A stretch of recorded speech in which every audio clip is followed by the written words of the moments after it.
Morning everyone, my name's Alan and I'm leading our time together this morning. David's down in Sydney today, but that's not going to stop us having our service and worshipping God. So let's stand and I'll read out the call to worship, which is from Psalm 96.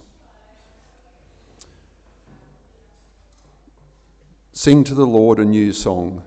Sing to the Lord all the earth. Sing to the Lord, praise his name. Proclaim his salvation day after day. Declare his glory among the nations, his marvellous deeds among all peoples. And stay standing as we'll sing our first song, How Great Is Our God.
Please take a seat. And let's pray. Dear Lord, as it continues on in Psalm 96, for great is the Lord and most worthy of praise. He is to be feared above all gods. For the gods of the nations are idols, but the Lord made the heavens. Splendour and majesty are before him. Strength and glory are in his sanctuary. Lord, help us to live our lives praising you and bringing glory to your name. Help us to love you with all our soul and mind. Help us to love our neighbour as ourselves. We pray this morning for Sander that he will faithfully and clearly teach your word and that we will hear your word and be obedient to it. Amen. Now this morning, Sander is going to be preaching from Psalm 51, and the confession of sin this morning comes from Psalm 51, so the words will be up on the screen. So let's read together the first 4 verses of Psalm 51. Have mercy on me, O God, according to your unfailing love, according to your great compassion. Blot out my transgressions. Wash away all my iniquity and cleanse me from my sin. For I know my transgressions, and my sin is always before me. Against you, you only, have I sinned and done what is evil in your sight, so that you are proved right when you speak and justified when you judge. Then hear this assurance of pardon taken from Ephesians chapter 1. Praise be to the God and Father of our Lord Jesus Christ, who has blessed us in the heavenly realms with every spiritual blessing in Christ. For he chose us in him before the creation of the world to be holy and blameless in his sight. And Bruce now is going to, we've been reading through Isaiah for many weeks now, and Bruce is now going to read to us from Isaiah 42. Thanks, Bruce.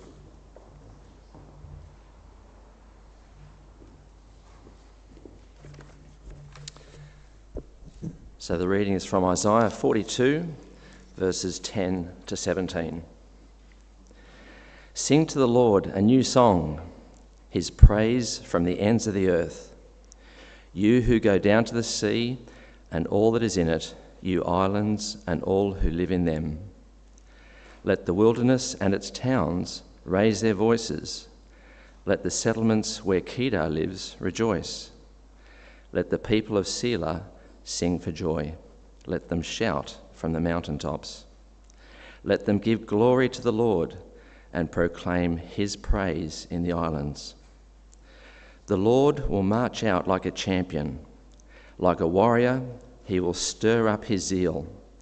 With a shout, he will raise the battle cry and will triumph over his enemies. For a long time, I've kept silent. I've been quiet and held myself back. But now, like a woman in childbirth, I cry out, I gasp and pant. I will lay waste the mountains and hills and dry up all their vegetation. I will turn rivers into islands and dry up the pools. I will lead the blind by ways they have not known. Along unfamiliar paths I will guide them. I will turn the darkness into light before them and make the rough places smooth. These are the things I will do. I will not forsake them. But those who trust in idols, who say to images, "You are our God," will be turned back in utter shame. This is the word of the Lord.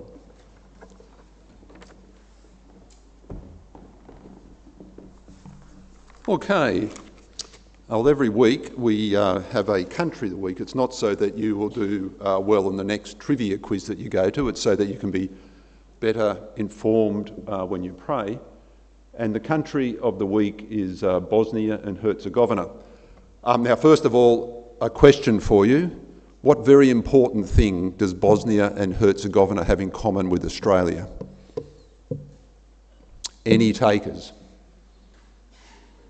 Any takers? Well, I'm very disappointed. They're both through to the next round of the World Cup. So you'll see the details up there, and 51,000 square kilometres. That's 75% the size of Tasmania. Now, an important thing about, in terms of the faith of the people in Bosnia and Herzegovina is approximately, as you can see, half are Christian, but also half are Islam. So there's a real tension in the country, and most of those who are Christian are Orthodox or Catholic. And some of the big issues today in Bosnia and Herzegovina are political instability and poverty. So let's pray for our brothers and sisters in that country today. Father, we do thank you for the people in Bosnia and Herzegovina who follow you.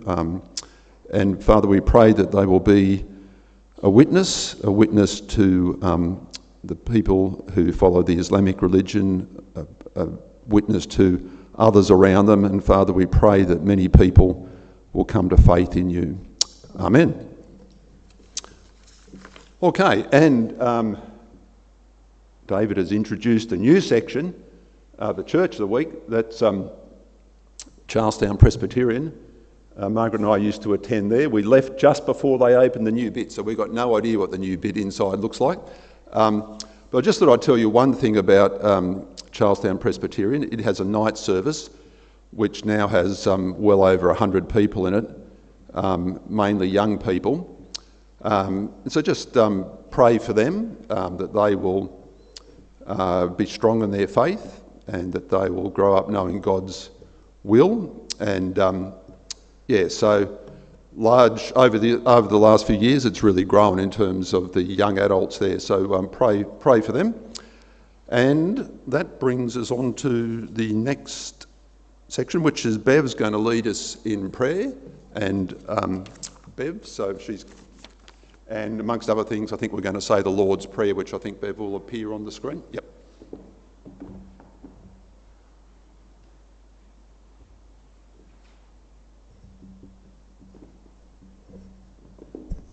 Morning, everyone. We're going to start with the Lord's Prayer, and I'm going to use the headings from it in my subsequent prayer. So let's pray together. I think it should be on the screen. Yeah, let's pray together the Lord's Prayer. Our Father, who art in heaven, hallowed be thy name. Thy kingdom come, thy will be done on earth as it is in heaven. Give us this day our daily bread, and forgive us our trespasses as we forgive those who trespass against us.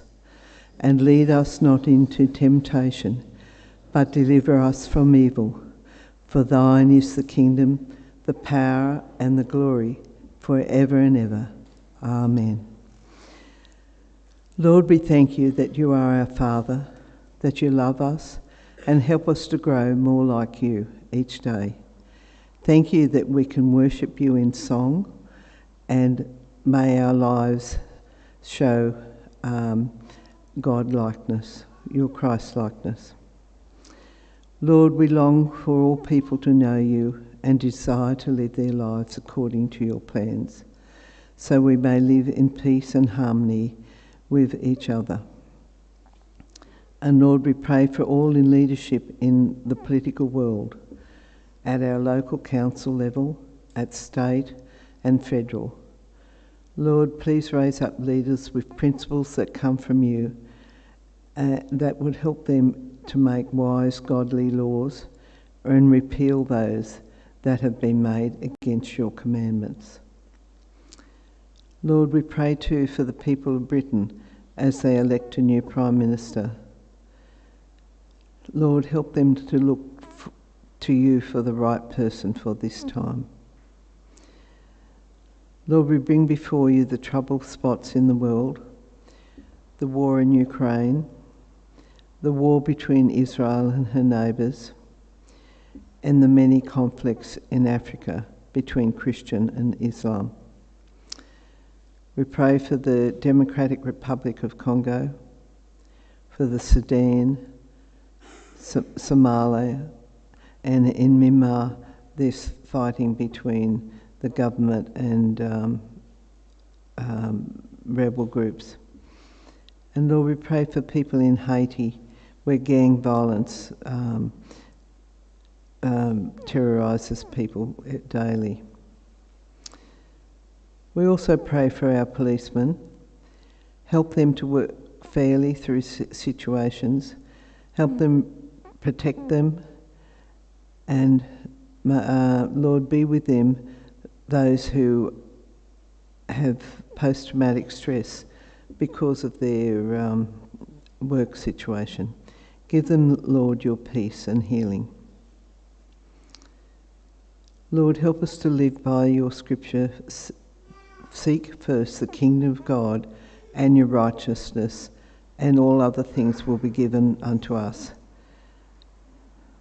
May we know the peace of letting go of anxiety about our daily needs and trusting you to provide and help us. Help us to keep close to you. Lord, we pray for those that are homeless, those that are grieving loss of friends and families. Give them peace and provision. Lord, help us to come regularly to you with penitent hearts, being willing to allow you to examine us and show any way in us that is not according to your plan. Thank you, Lord, that you're always willing to forgive us and cleanse us from all unrighteousness. And help us, Lord, to forgive those who've done the wrong thing by us. Help us to bless them and not curse them. Lord, we ask for your protection and guidance, that we don't stray away from you, and keep us on your narrow path. Help us always to follow you. Lord, we just pray for missionaries overseas. Give them your direction. There are also missionaries at home.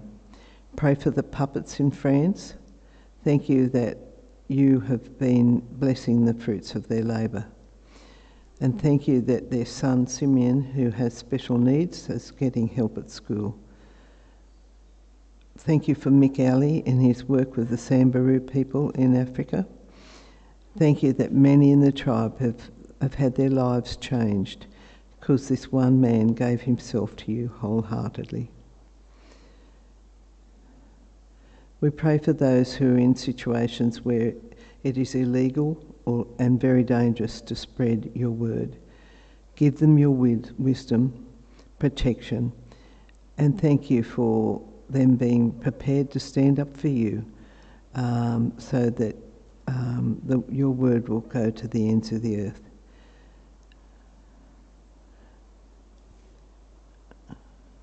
And thank you, Lord, that you're in control of all things, and we thank you for our time together.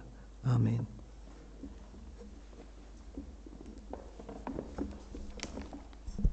Okay, it's now time for the kids' talk. So if the kids want to come up the front, Margaret's going to bring us the kids' talk.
We've been reading through the New Testament reading from Hebrews, and we're up to chapter 7, verses 11 to 17, which David will bring to us, and that continues talking about Jesus being a priest after the order of Melchizedek. And the reading, if you're looking at the church Bibles, is on page 1165.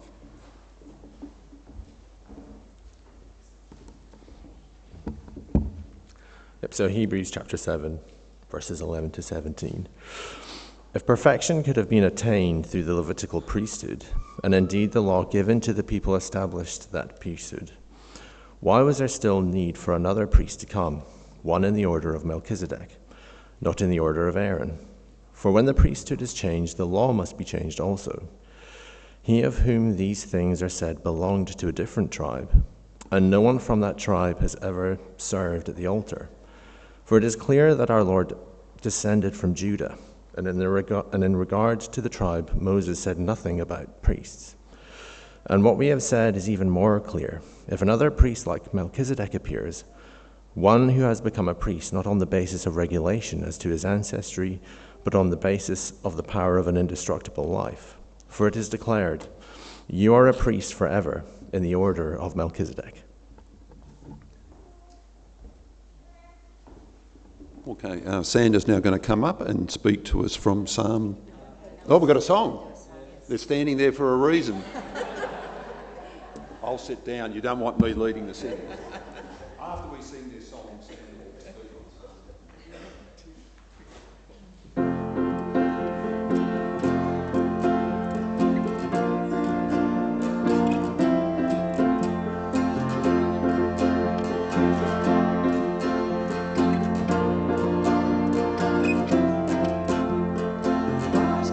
Wash away my sin, nothing but the blood of Jesus.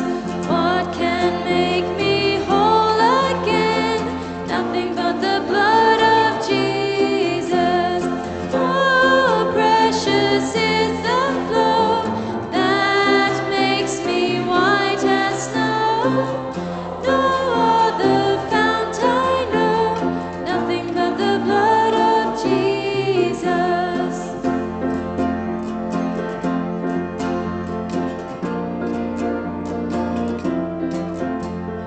All my pardon, this I see, nothing but the blood of Jesus.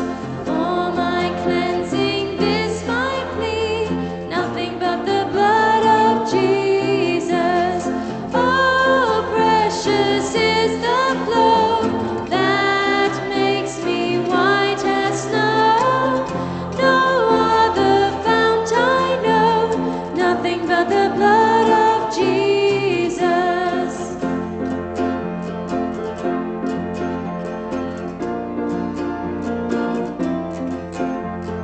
This is all my hope and peace, nothing but the blood of Jesus. This is all my righteousness, nothing but the blood of Jesus.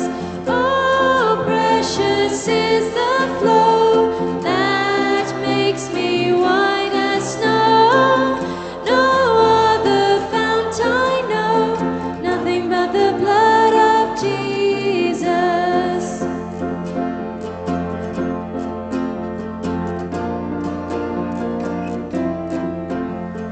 Glory, glory, this I sing, nothing but the blood of Jesus. This I bring, nothing but the blood of Jesus. Oh, precious is the flow that makes me white as snow. No other fount I know, nothing but the blood of Jesus.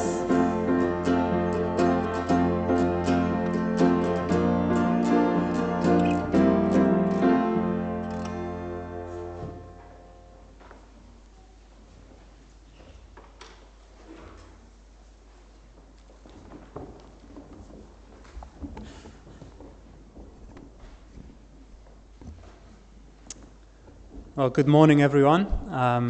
My name is Sander, or Sander in Australian. I've been coming to this church with my wife Frances in 2019, a different era before COVID, and also before we had any children. We've 3 children now, and we live in Hornsby. We go to Hornsby Presbyterian Church, and it's my privilege today to bring the word to you. And today we are opening our Bibles in the book of Psalms, Psalm 51. So you may want to look that up. I didn't prepare any slides, so it's probably good to kind of try and read along in your Bibles. The other part of the Bible that we'll be looking at is 2 Samuel 11, that I'll be referring to mainly in the beginning of the sermon as we look at the circumstances in which Psalm 51 was written. So Psalm 51 is called a penitential psalm. There's, I think, about 6 or 7 psalms in the book of the Psalms that are called penitential psalms, or psalms of repentance. Now, I don't know what you think when you hear the words repentance. I think probably for a lot of us it has that sound. It's that unpleasant thing that we need to do to receive forgiveness of sins, that hump that we need to get over. It's a bit like when we tell our children to say sorry and we need to push them. They're not going to say sorry, and then we push them and they say, okay, sorry. And you know it hasn't really worked. There's no real sense of being sorry. And sometimes we feel like that about repentance. That's something we need to be pushed towards. But I think if we look at Psalm 51 and also the story behind it, we see actually that repentance is a gracious gift of God as well as forgiveness. It's not just the thing that we need to do to receive forgiveness, but God moves us to that place of repentance. It's a gracious gift, and it leads us from death to life, and from shameful silence to joyful praise. Now this Psalm 51, is written by King David. And we know King David was the man after God's heart. He had a long and faithful walk with God before he wrote this psalm. He defeated Goliath, trusting in God. I hear that story 3 times a day at dinner time. My son can't talk about any other story than the story of David and Goliath, and all the details in it. But yeah, that was a part of David's walk, faithful walk with God, and his trusting in God. He spared Saul's life when Saul was trying to kill him. He loved his enemies. He went through a lot of suffering, and he stayed faithful under persecution. But now, in this time, as he writes Psalm 51, he has come to a time of peace, or relative peace. At least he has settled himself into the palace. He comes into a time of prosperity, and it's a time when he is at risk. And we see what happened. If we look at the title of the psalm, which is part of the text of the psalm, it doesn't have a verse number, but it's part of the inspired text. So we can take from this the circumstances of the psalm. It says, a psalm of David, when the prophet Nathan came to him after David had committed adultery with Bathsheba. And that links this psalm to 2 Samuel 11, where we find the story of David and Bathsheba. And 2 Samuel 11 starts with that line, it was at the time, in the spring, at the time when kings go off to war. But not King David. King David is relaxing in his palace. He is not on duty. He is not doing his work as a king.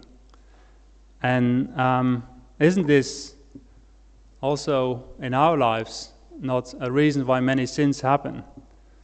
That we are not on duty, that we think our duty, the duty that God calls us, is too hard, it's too stressful. We need a break. And we get distracted by things that God has not called us to do. We get distracted by useless things. And it's a time when we're an easy prey for Satan. And so it is with David. He's not on duty, he's lounging in his palace, and he wanders off his lounge, he wanders on the roof of his palace, and he looks down, and he sees a beautiful woman bathing. And he ends up committing adultery with her. The woman is called Bathsheba, and she is the wife of Uriah.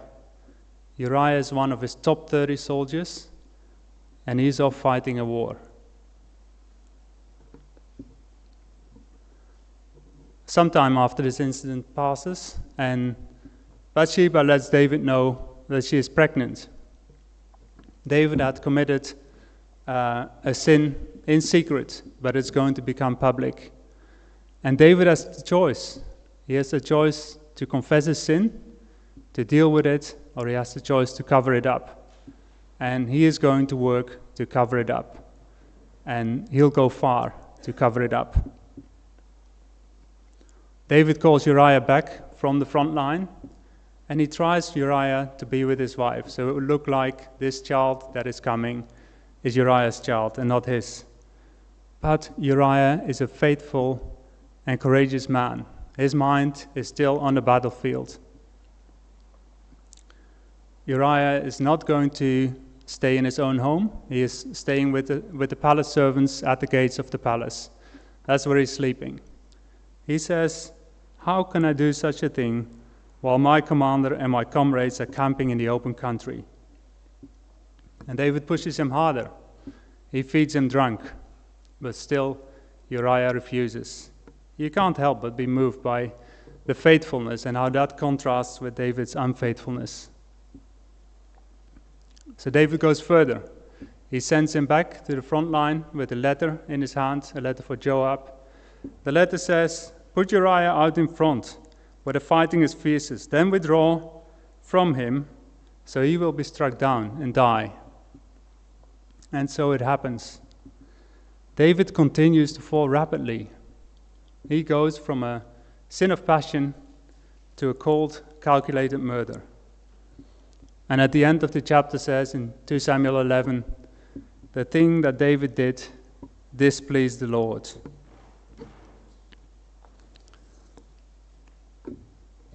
Thankfully, that's not where the story ends. God is going to intervene, and he sends his prophet Nathan to wake David up.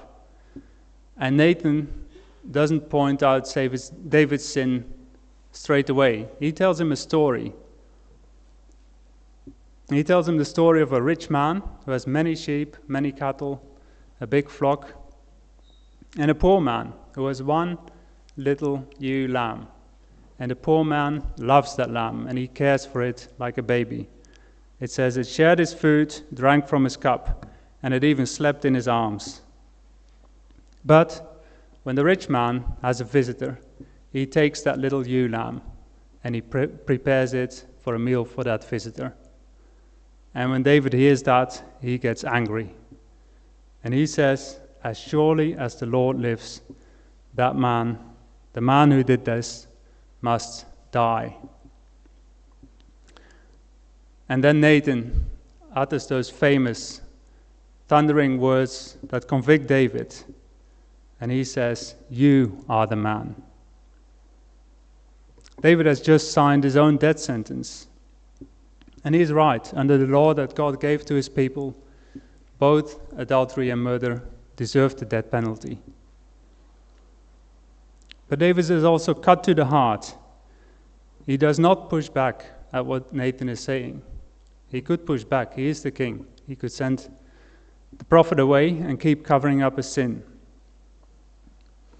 But David starts to speak. He breaks his shameful silence. And he says, "I have sinned against the Lord."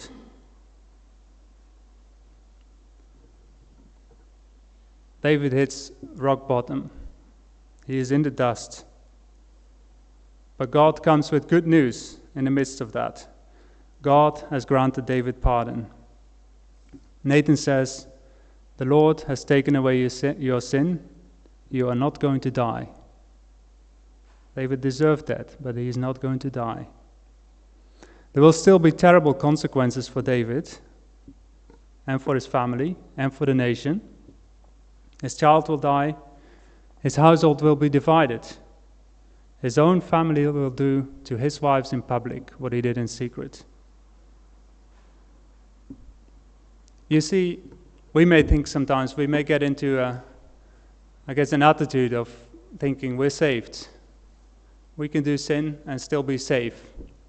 Apart from that being a wrong way of thinking, we also need to think about the consequences of our sin for others, how it works down through generations. And we see that in David's life, even though he received forgiveness, the disaster that happened, we can read the rest of 2 Samuel and see all the things that were prophesied here by Nathan happening to his family and to his nation. But in the depth of sin and its terrible consequences, and also in the light of God's grace, David writes Psalm 51. And perhaps some of us live in that darkness, in that depth of sin, and in the pain of unconfessed sin. So it's appropriate for us, as we read this psalm, to pray along with it and to be moved to praising God also with David. So we'll read Psalm 51 in its entirety now, and then look what God has to say to us through it.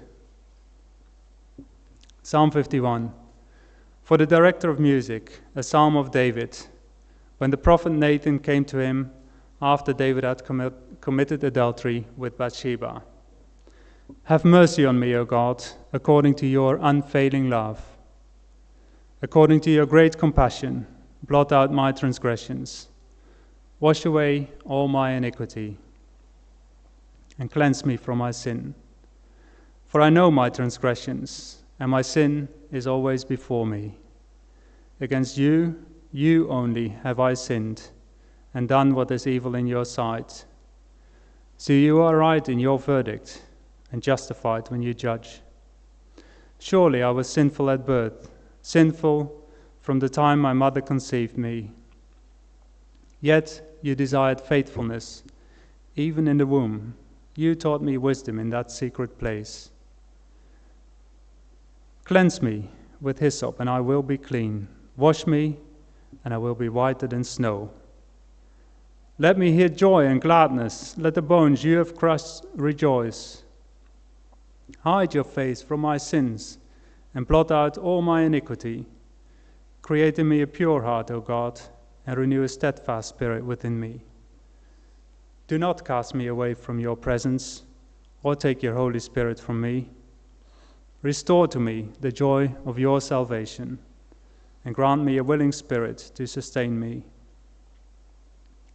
Then I will teach transgressors your ways, so that sinners will turn back to you. Deliver me from the guilt of bloodshed, O God, you who are God, my Savior. And my tongue will sing of your righteousness. Open my lips, Lord, and my mouth will declare your praise. You do not delight in sacrifice, or I would bring it. You do not take pleasure in burnt offerings. My sacrifice, O God, is a broken spirit. A broken and contrite heart you, O God, will not despise. May it please you to prosper Zion, to build up the walls of Jerusalem. Then you will delight in the sacrifices of the righteous, in burnt offerings offered whole. Then bulls will be offered on your altar. This is the word of the Lord. How could David even begin to speak to God after such horrible backsliding? Because backsliding it is. David was a man of God, and he fell into this terrible sin. Would it not be more appropriate for David to sit in shameful silence and to hide? You see, it's not wrong to be silent after we have sinned, especially in public. I think sometimes Christians, famous Christians, may be all too eager to get back onto the stage or into the pulpit after committing sin. It's not wrong to be silent, but not silence towards God. And in David's case, it is God who moves in to speak. And it is God who gives us these words also to speak back to him when we fall in sin.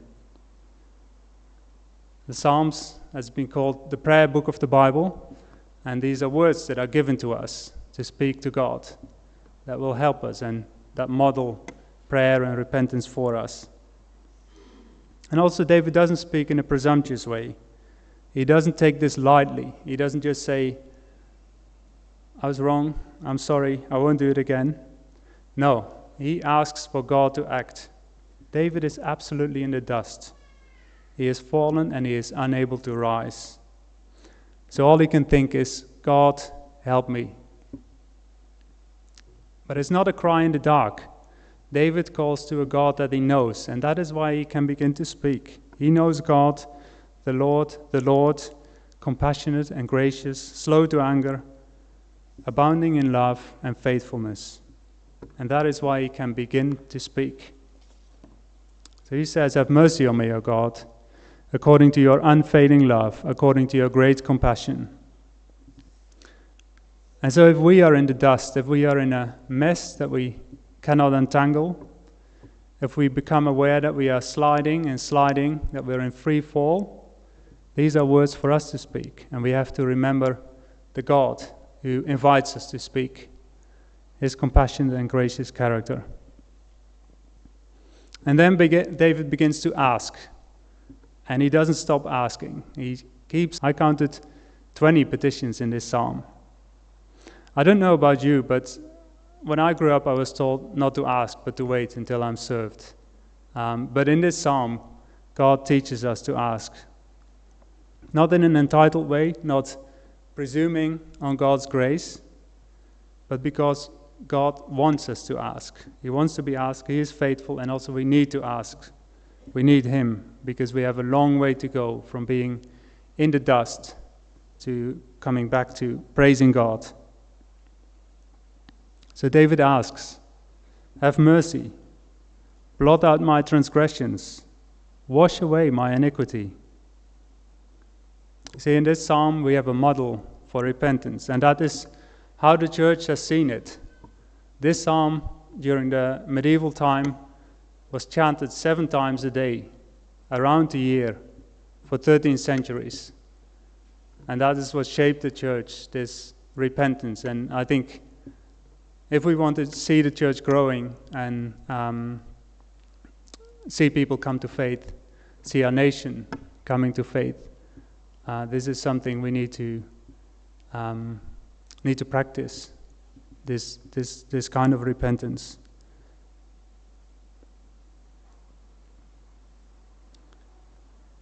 I think sometimes we can see repentance as a thing, like we come weekly to church, we repent from our sins, we go into the week, and it becomes like a wash, rinse, repeat. And it's almost like, what do you think? We're human, we're sinning.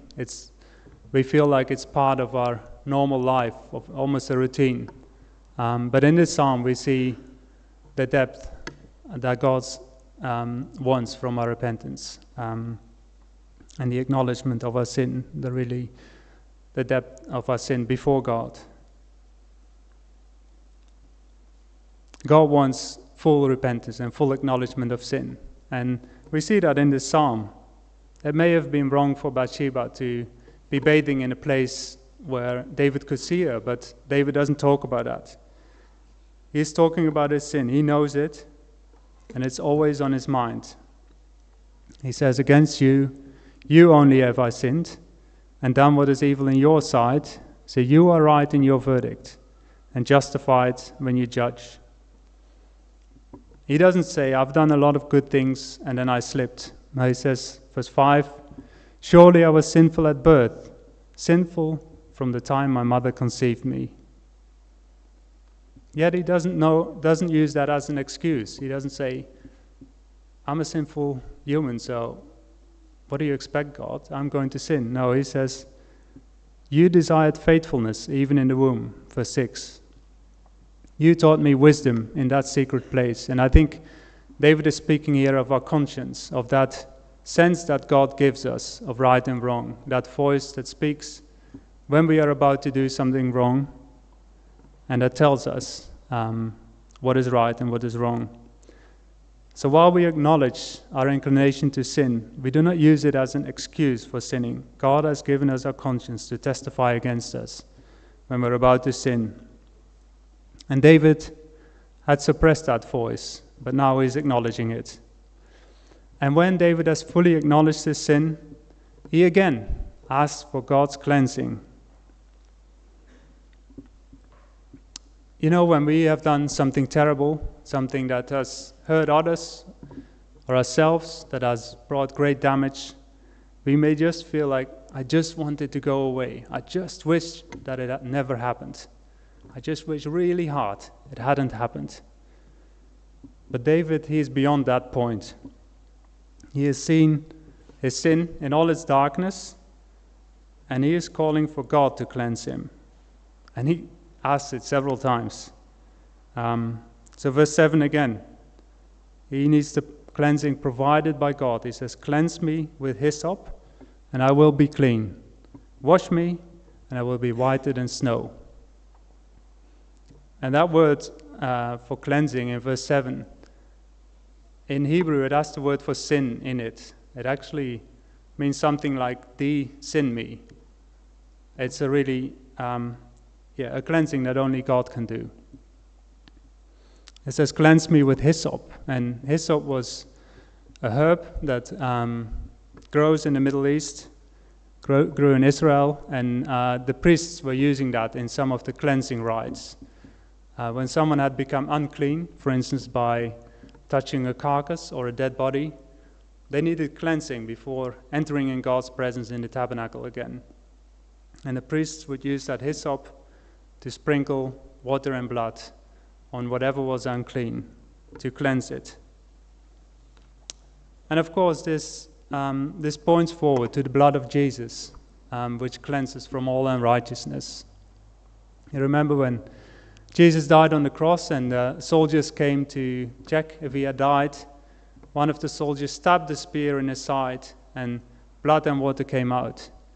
And it's that cleansing that David needs. It's that cleansing that we need when we have sinned. I had to think of an interview that I saw years and years ago on Dutch television with a comedian, a man of the Catholic faith, and he said, they were asking about his faith, and he said, I'm afraid to go to Jesus because Jesus, he's so strict, and I prefer to go to Mary. She's like a mother. She has a bucket of soapy water, and she'll just rinse my clothes in the soapy water. That's much more comfortable for me. And I think we have to see here that the cleansing that is needed is more than that. It's nothing but the blood of Jesus that can wash away our sins. And this is a bit of a turning point in the psalm. And I think we can hear God's grace and the joy coming from the background in the psalm to the fore from this point. And it can be like that in our lives, that God's forgiveness and the good news of his forgiveness comes quietly to us. First from a distance. We have heard something. While I was driving here on the motorway, there was a little sign in a tree which said, I think it said, Jesus saves, or Jesus is the way. Maybe you've seen something like that, and but you don't really fully understand yet what that means and what it will give to you in your life. And it's like that in this psalm. There's first hints, and then it becomes clearer and clearer. And I hope that is also our experience in life, that God's forgiveness and the joy and gladness that comes with it becomes clearer and clearer as we grow in faith. So verse 8, we hear the swelling sound of joyful praise coming to the fore. Let me hear joy and gladness. Let the bones you have crushed rejoice. how could David hear joy and gladness? I think we must connect this to what Nathan said, his announcement of pardon. The Lord has taken away your sins. You are not going to die. And that's where the restoration begins. That's where praise begins.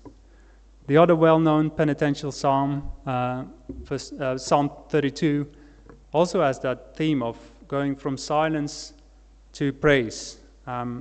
It says, when I kept silent, that is, when I didn't confess my sin, my bones wasted away. That's Psalm 32. But then when the psalmist confesses his sin and receives forgiveness, he says, rejoice in the Lord and be glad, you righteous. Sing, all you who are upright in heart. And likewise in this psalm, we see a movement from silence to praise, from crushed bones to rejoicing.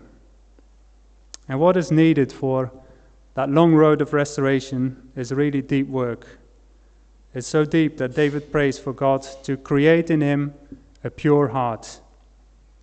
He had said, I was sinful at birth, and nothing less is needed than new creation, full renovation.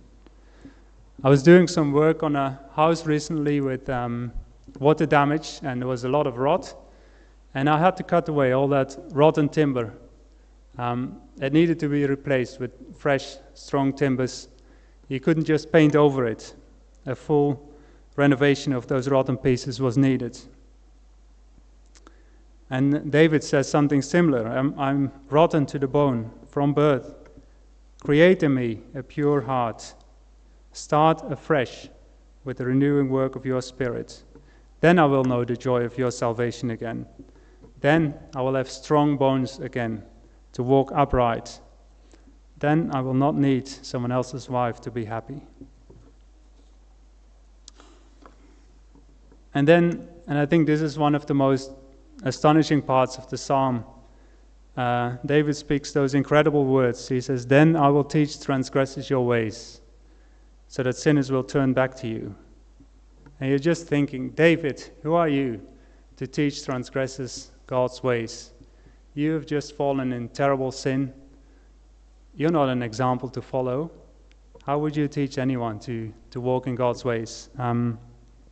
But I think David is here not talking so much about the teaching of do not commit adultery, do not murder. It may be included in that, but he is talking about sinners. I'm a sinner. I was a sinner, but there is a way back to God. There is hope. There is restoration, new creation.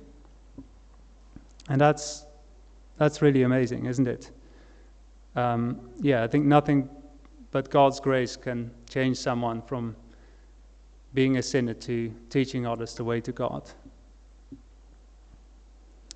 And I think sometimes sin can be so entrenched in our lives that we can't see that way back. I remember a story of that a pastor told me. He was talking to a woman who was living in sin. She was away from God, and he was talking to her about God and about salvation and about this way back. And her reaction was, so I don't have to sin? Sometimes we feel like there's no other way. We just can't get out of sin, can't get out of our sinful habits. But there is a way out, and that is what God's word is teaching us here. It's a miracle, and it's a way that delivers us from guilt, and it leads to praise. Listen to verse 14. It says, deliver me from the guilt of bloodshed, O God, you who are God my Savior, and my tongue will sing of your righteousness. Open my lips, Lord, and my mouth will declare your praise. I'm so glad that here at Scots you are singing the Psalms. These are so appropriate to praise God. They're His own words that we sing back to Him.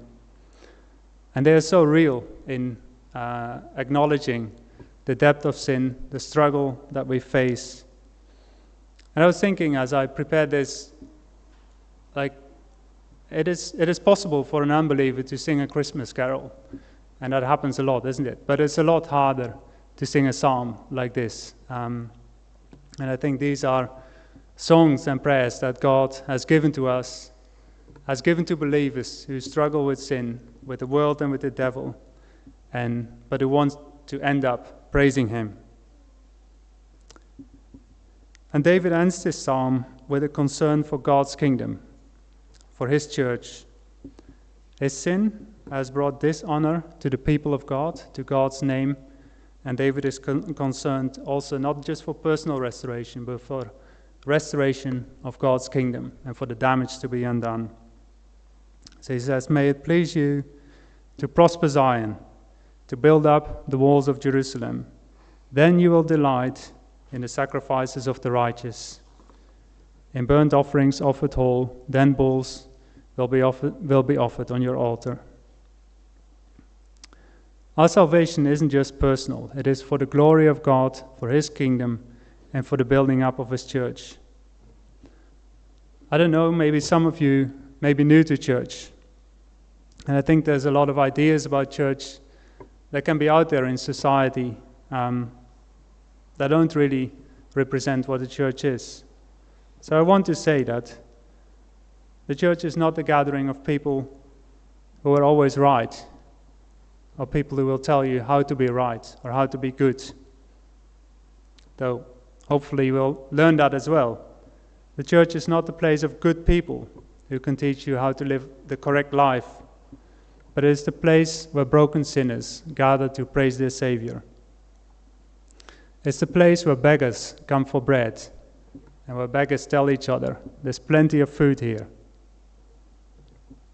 It's the place for the broken in spirit to find rejoicing, for the sick to find healing, because God heals the brokenhearted and binds up their wounds. It's like a hospital, but it's not a normal hospital.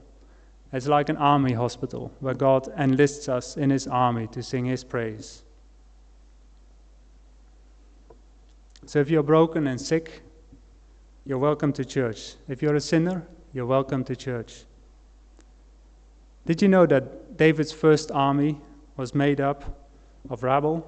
It was people who were distressed or indebted or discontented. The church is like that. So wherever you are, you're welcome to church.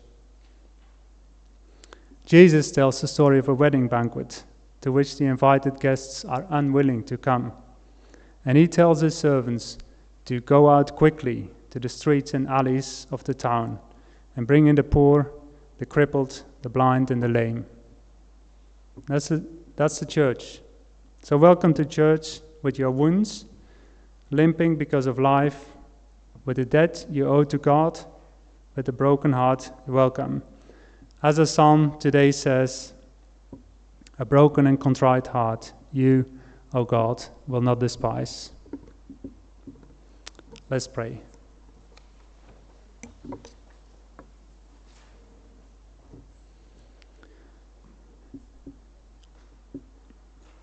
Father in heaven, we give you thanks for your word. Father, we pray that you be with us as we meditate on this in our hearts as we go into the week. We pray you be with us as if we have burdens on our heart. We pray you lead us if we have sins that we need to confess. If something is keeping us in that shameful silence, we pray that you graciously point out our sin to us, even though that is painful, but you also bind up and you heal the brokenhearted. Father, we thank you for this church and for the work you are doing here. We pray for your blessing on this church and on this service. We pray that our words and our worship may be acceptable in your sight. We pray you lead us by your Spirit to worship you in spirit and in truth. We thank you for the Psalms, and we pray that they may guide us to pray to you. Be with us the rest of this day. We pray for your blessing on each one of us. Also, if we go home, be with our families, with our friends, with our neighbors. And we pray that we may be a blessing to them as well. And we pray this in Jesus' name. Amen. It's time to sing together again, and we'll sing from Psalm 51.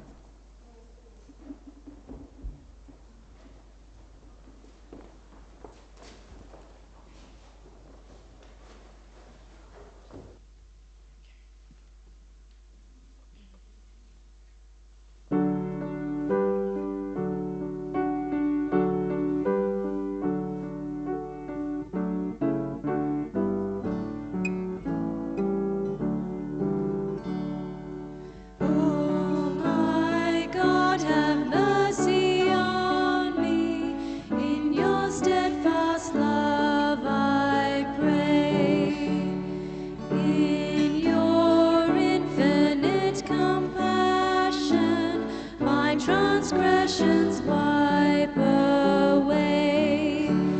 Cleanse me from iniquity. Wash my sin away from me.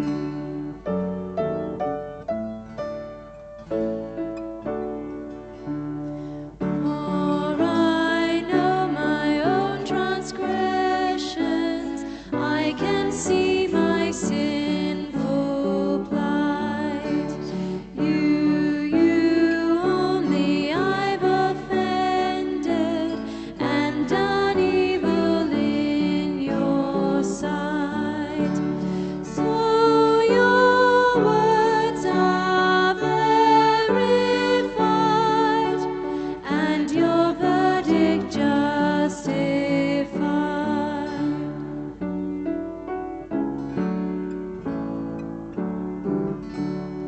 From my birth I have been sinful, such the nature I received.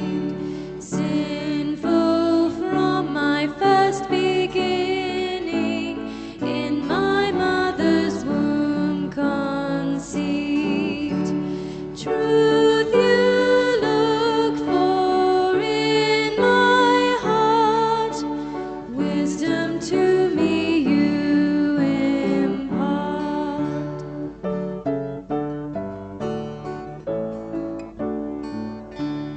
Cleanse with hyssop, purify me.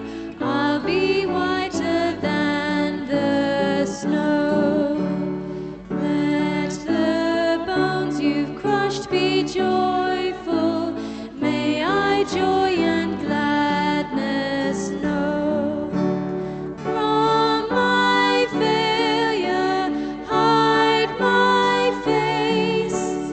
Blot out all my wickedness.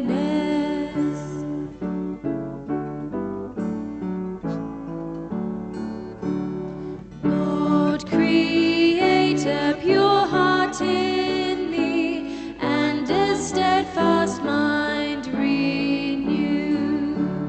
Do not take your spirit from me, cast me not away from you. Give me back the joy I had, keep my willing spirit glad. Please have a seat, and we will read a confession of faith, the Apostles' Creed, which it's on the screen. I believe in God, the Father Almighty, creator of heaven and earth. I believe in Jesus Christ, his only Son, our Lord, who was conceived by the Holy Spirit, born of the Virgin Mary, suffered under Pontius Pilate, was crucified, died, and was buried. He descended to the dead. On the third day he rose again. He ascended into heaven. He is seated at the right hand of the Father, and he will come to judge the living and the dead. I believe in the Holy Spirit, the Holy Catholic Church, the communion of saints, the forgiveness of sins, the resurrection of the body, and the life everlasting. Amen.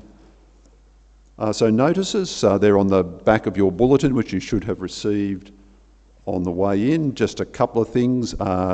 David's away this morning, but he will be back for a live at 5, which I believe is continuing on in Romans up to chapter 9, I think. And next week after the service there will be a congregational meeting. There's other information on the back of the bulletin, including about various Bible studies. But right now we're going to sing our final song, Rock of Ages, which is talking about Jesus and his death because of our sin and for our sin. So we'll hand over to the band. So please stand and sing.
Close with this benediction, which we did read earlier, which was the assurance of pardon as well.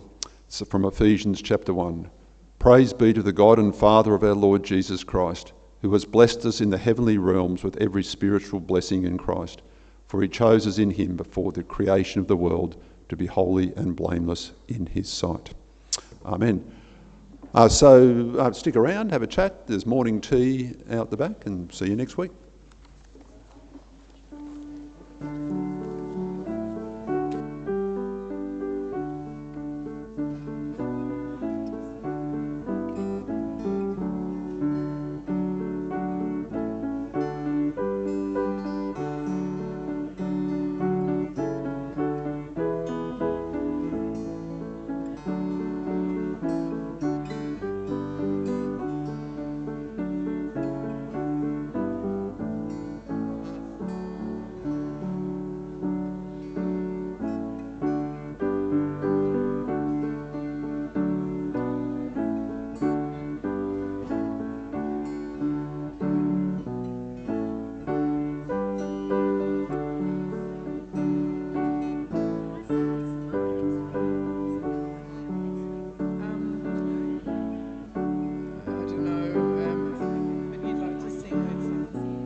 bit familiar. I probably need the music for it, but yeah. Yeah. Yeah.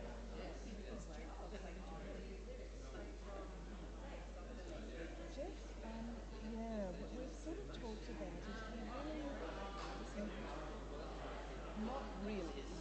He's happy to do his own songs if we're doing that. He's trying to fix the microphones, isn't that great? He says he can't sight read, so he can't sort of play or sing unfamiliar sort of music. Yes, that's right. But I said to David, I think it would be nice if we could do some of his songs, and I'm very happy for him to play and sing those. David hasn't, taken that up yet, but it's obviously up to him. Yeah, but yeah, sure, yeah.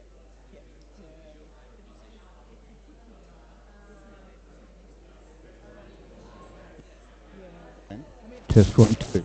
Annabelle has been sick, hasn't she, for a couple of weeks, so she might think that she's sort of due to sing next week, so maybe if I stick her on with Renee, perhaps, or, yeah. Okay. All right. Hi, Barb, how are you doing? Yeah.